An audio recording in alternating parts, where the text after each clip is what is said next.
Olá, meu nome é Ludmila. A primeira relação ecológica de predação é bastante conhecida por todos. Envolve a interação entre duas espécies, uma servindo de alimento, em que o predador ele mata a presa. Então seria o consumo de um organismo por outro, em que no momento em que há o ataque a presa esteja viva. Então o predador no momento ele se alimenta também de outro animal, de outra planta, que já estejam mortos, principalmente os animais, mas na hora que ele ataca a primeira vez, esses animais têm que estar vivos, tá? Os consumidores, então, afetam a distribuição e abundância do que consome e vice-versa. Nós vamos ver na aula que vem que essa interação ela causa diversas alterações na dinâmica de populações. Então é importante a gente entender que o predador ele não só controla a quantidade de presa, como ele afeta toda uma população, não somente em números. O que o predador faz? Ele afeta a sobrevivência, o crescimento e a fecundidade, de maneira direta e indireta, como nós iremos ver. Mas para começar a falar sobre os predadores, nós precisamos falar sobre as categorias que existem dentro desse grupo. É uma classificação funcional, inclui os predadores verdadeiros, pastadores ou comedores de partes, parasitos e parasitoides. Os predadores verdadeiros são os mais conhecidos.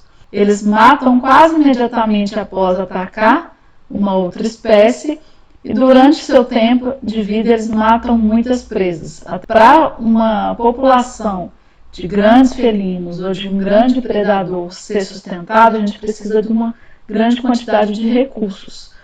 Uma grande quantidade de presas é necessária para os predadores verdadeiros completarem seu ciclo de vida. Pastadores ou comedores de partes atacam um grande número de presas durante a sua vida, mas o efeito é tipicamente nocivo, raramente letal.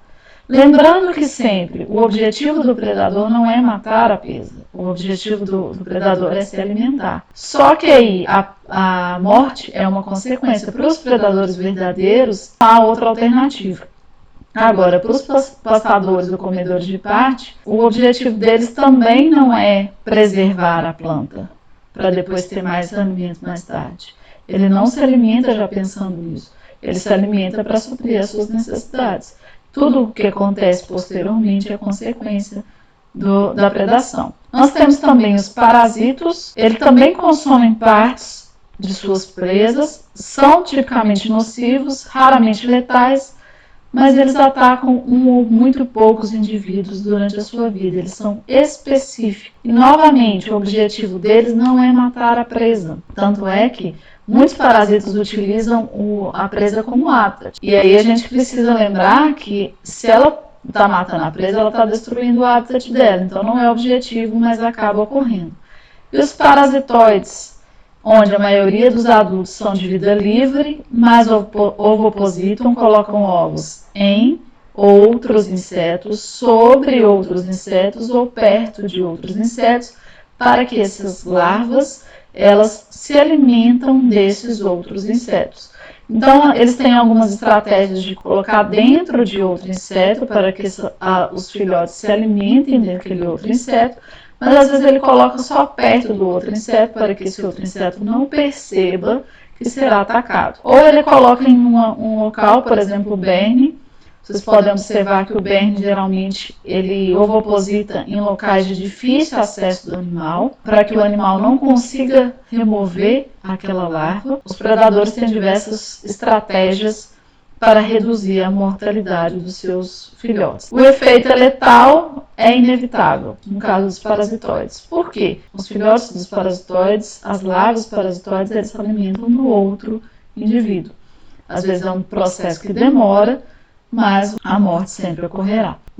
Dentro das categorias de pastadores ou comedores de partes, de parasitas, nós temos um grupo que é muito estudado e muito importante economicamente e ecologicamente, que são os herbívoros, que a gente sabe que são os predadores de plantas.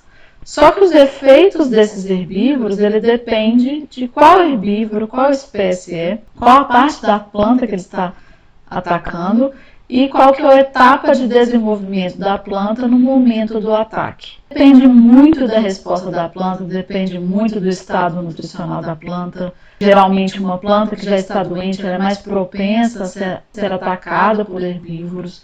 Uma planta que já está sendo predada, mesmo que não esteja doente, ela também é um chamariz para outros predadores. Então tem diversas especificidades na relação entre os predadores herbívoros e as plantas. Então quais são os tipos de ataques? Os predadores podem ingerir folhas, fazer minas, danificar frutos, cortar raízes, danificar flores, sugar a seiva. Nós temos, por exemplo, alguns casos bem diferenciados, que é o exemplo do serrapau. É um inseto relativamente pequeno, que ele consegue serrar um tronco muito maior que o seu tamanho, esse tronco cai, e ele ovoposita, ele coloca os ovos e a larvas para se alimentar daquela parte em que ele realizou o corte. É muito interessante porque parece um corte feito por uma ferramenta mesmo. Então nós temos diversas estratégias de vida de predadores que foram se adaptando ao longo do tempo, que são bem específicas e bem diferenciadas. E as plantas, gente, como um processo de seleção natural, elas foram criando tolerância ou respostas a esse tipo de predação. Se a gente olhar, por exemplo, uma gramínea, elas são mais tolerantes ao pastejo, algumas gramíneas. Por quê? Porque os meristemas dela estão quase no nível do solo, e aí essa área de crescimento ela fica protegida do pastejo, porque o herbívoro ele não quer se alimentar da planta inteira. O objetivo dele não é matar a planta, mas ele vai pegar o máximo da quantidade de material verde que ele conseguir. Então, ao fazer isso, como o meristema vai estar lá embaixo, para essas gramíneas que o meristema está mais próximo do solo, a maior parte dos herbívoros não consegue acesso a esse meristema. E aí a planta consegue se regenerar mais facilmente. Após o ataque das plantas, as plantas podem compensar utilizando reservas, que geralmente é o que acontece. Se a planta está no estado nutricional bom, se ela já está crescendo e possui reservas, ela utiliza essas reservas como uma resposta àquele ataque. Obviamente, gente, a gente tem que ver a quantidade de ataque que ela está sofrendo, porque tudo vai ter um limite. Como que ela faz isso? Ela altera a distribuição dos produtos da fotossíntese. Então, ela sempre tem uma reserva, se o desenvolvimento dela está ok, ela tem essa reserva e ela vai utilizar contra o ataque de predadores de herbívoros, que é super importante e super comum no ecossistema. Mas algumas plantas têm algumas defesas mais específicas, como espinhos, como tricomas, que é esse caso aqui, que são protuberâncias em que a gente tem alguns componentes químicos nas pontas, como a urtiga, e também temos algumas estruturas, como a gente vai ver, algumas defesas físicas das principais partes, ou seja, aquelas partes que são extremamente nutritivas para os animais, para os predadores, mas que a planta, elas são extremamente importantes para a planta conseguir reproduzir, conseguir espalhar descendentes. Então, as sementes são as principais partes da planta que são protegidas. Como que ocorreu, então, essas defesas? A gente tem que lembrar sempre que é um processo de seleção natural associado à evolução. Então, tem a pressão seletiva evolutiva, e aí, aquele indivíduo que possui alguma proteção contra a predação,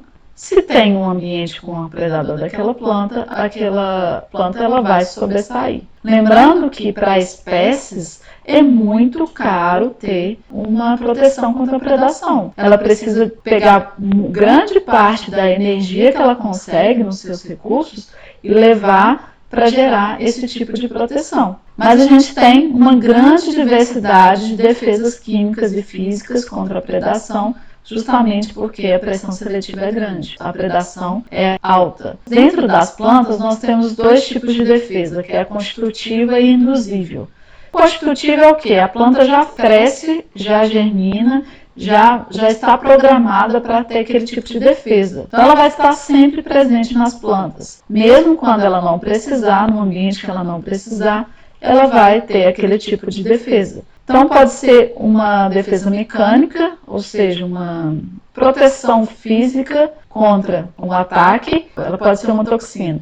Então, essas estruturas, essas defesas mecânicas, elas acabam reduzindo a digestibilidade E às vezes é simplesmente uma camada a mais de algum composto, uma lignina, alguma coisa, celulose, que dificulta a vida do predador para digerir, e o predador tira aquela planta do seu cardápio. E temos também algumas que naturalmente já tem toxinas, independente se o predador atacar ou não, ela vai ter aquele tipo de toxina. Um exemplo é para o caqui, que tem alto conteúdo de tanino, fica muito astringente e amargo quando ele está verde. Por quê? As plantas de caqui que se deram melhores foram aquelas que têm essa defesa. Os predadores têm que esperar o fruto amadurecer para retirar o fruto do pé e servir como espessores de sementes desse fruto. E temos também a defesa induzível. A defesa é induzida a partir do momento do ataque, mas não necessariamente do ataque àquela planta específica. Como que funciona? Pode ser que ela é induzida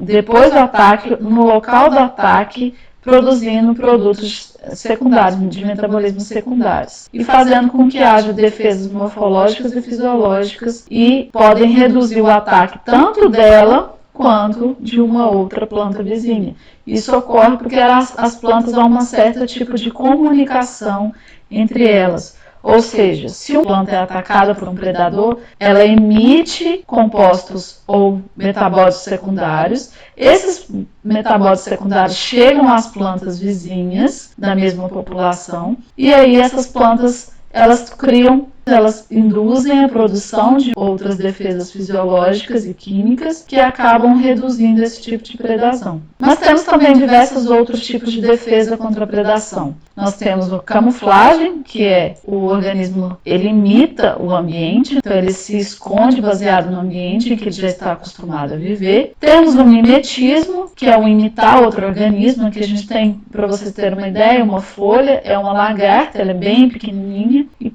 a lagarta ela imita a parte da serpente, a parte da frente da cabeça de uma serpente. Então ela imita um outro organismo, e geralmente ela imita um organismo que seja perigoso, que seja venenoso, que seja agressivo, que seja carnívoro. Então nós temos, por exemplo, algumas borboletas que imitam olhos de coruja. As que se dão bem são aquelas que sofreram um processo de seleção e imitaram para aquele ambiente algum predador mais agressivo. Temos também os que a tanatose, que é fingir de morto, que é uma daquelas principalmente utilizada para aquelas espécies que não são boas em correr, não são boas em brigar, em enfrentar, então elas fingem de morto. A barata faz muito isso. Temos também os organismos que enfrentam.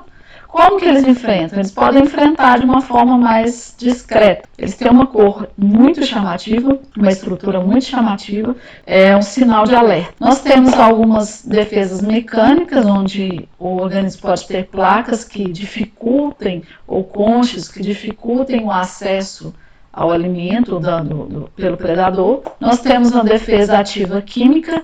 Esse inseto aqui, por exemplo, ele tem uma defesa em que, quando ele se sente ameaçado, ele joga um composto como se fosse uma água quente no predador.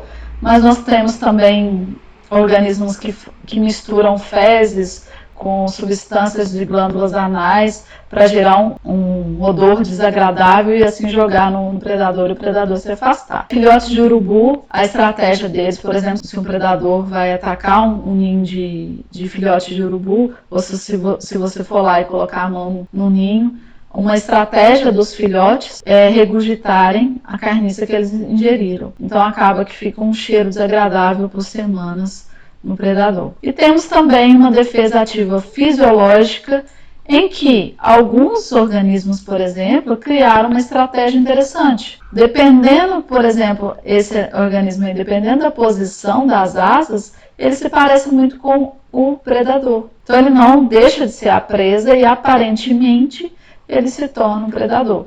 O que acontece nesse caso, gente? Isso reduz a mortandade dessas espécies e o predador acaba procurando outros tipos de presas, porque para ele fica difícil de diferenciar se é uma presa ou se é alguém da família. Temos também mais comum, mais fácil de ser visualizada, que é a defesa de correr. Então, nós temos animais que correm rápido, animais que nadam rápido, animais que voam rápido, e eles já gastam muita energia para ter esse tipo de vantagem, e eles utilizam dessa vantagem na maior parte do tempo. Isso é muito utilizado por grandes mamíferos. Vamos entender quais os efeitos da predação. Os efeitos da predação são diversos. Então, a gente pode ter efeitos sobre indivíduos e sobre populações. Tá?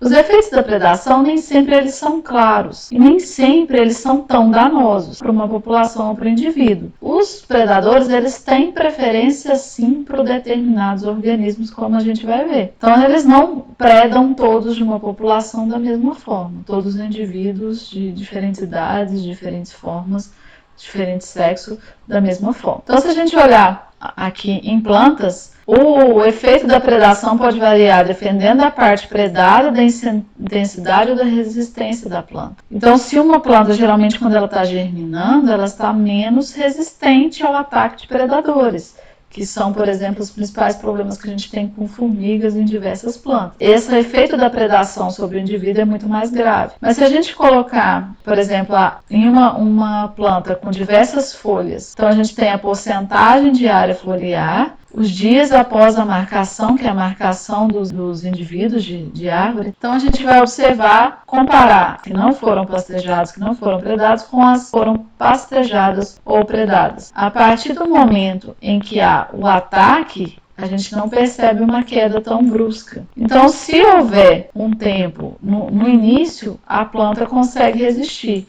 Se o ataque continua, o efeito é gravíssimo para esse tipo de planta. Se a gente comparar aqui, por exemplo, agora, ao invés do número de folhas, a gente observar a altura da planta, e aqui o número da planta, que nós utilizamos 4 plantas, e eu nomeei como 6, 7, 8 e 9, porque é uma continuidade de um experimento. A cinza, que é plantas sem predadores, com poucos predadores e com uma alta taxa de herbivoria, ou seja, muitos predadores ou predadores predando de maneira mais eficiente essa planta. Então percebam que de indivíduo para indivíduo há uma alteração no efeito sobre a altura. Então, se a gente considerar indivíduos, mas certamente uma herbivoria alta ela vai ter uma consequência mais grave para a planta. Agora, considerando populações, o efeito pode não ser tão prejudicial ou até positivo. Indivíduos predados podem ser com potencial baixo de contribuição à população. Então, eles podem atacar aqueles indivíduos que têm baixo potencial de contribuição. O que seria isso? Seria